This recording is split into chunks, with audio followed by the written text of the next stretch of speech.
Hi mga ate ko! Sa wakas at naka-attend na rin kami ng training na kinondak ng aming franchisor.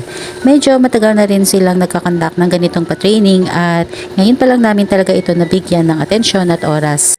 Siyempre, bilang isang negosyante o franchisee, responsibilidad natin na umattend sa mga ganitong klaseng pa-trainings.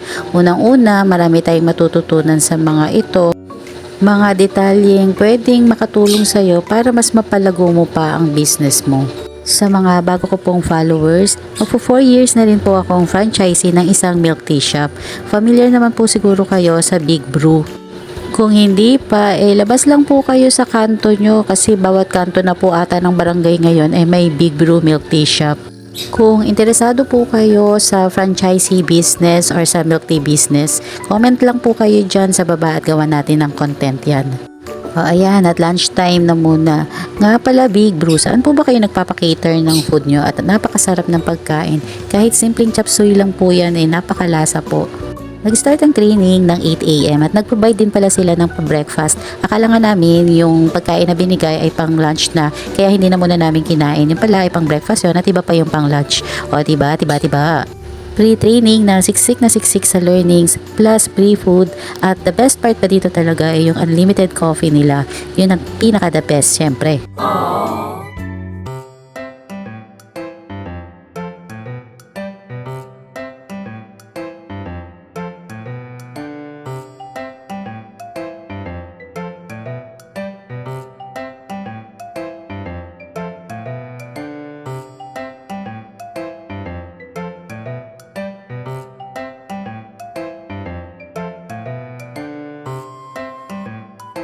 Sabi ng mga expert, kapag magninegosyo ka daw, gawin mo daw yung kung ano yung passion mo, kung ano yung interest mo, kung ano yung hilig mo. Pero naniniwala ba kayo mga ate ko na pinasok ko ang milk tea business hindi dahil mahilig ako mag milk tea. Hindi nga talaga ako mahilig mag milk tea Kape, oo, pero ang milk tea, syempre hindi tayo mahilig dyan. Bakit nga ba natin ito pinasok? Bakit nga ba Big Brew ang pinili naming franchise? Dalawa lang ang sagot sa katanungan na yan. Una, nung mga panahon na yan, gusto namin talagang mag-open ng negosyo. Or ako pala, gusto ko talagang pasukin ng pagnenegosyo. At itong Big Brew ang talagang nakita ko dahil ang ating mga bagets ay pila ng pila dito. Lagi nilang bukang bibig ang milk tea ni Big Brew.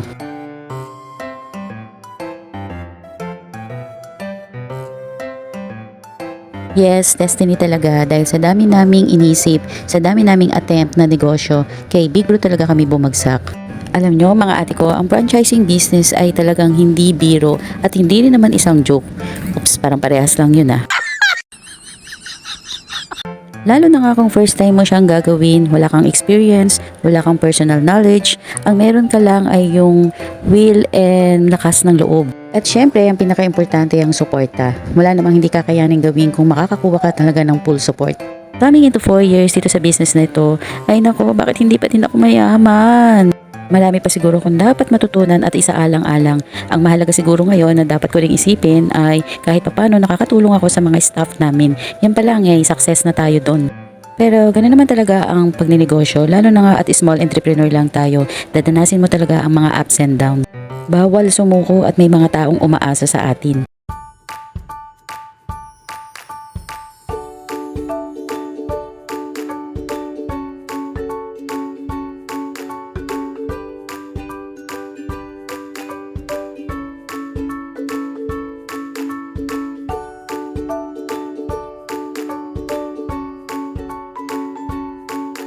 At ayun lang muna mga ate ko, na-share ko lang sa inyo ang aking Big Brew journey. Sa susunod, isama ko kayo sa shop ha. Gusto nyo ba yon?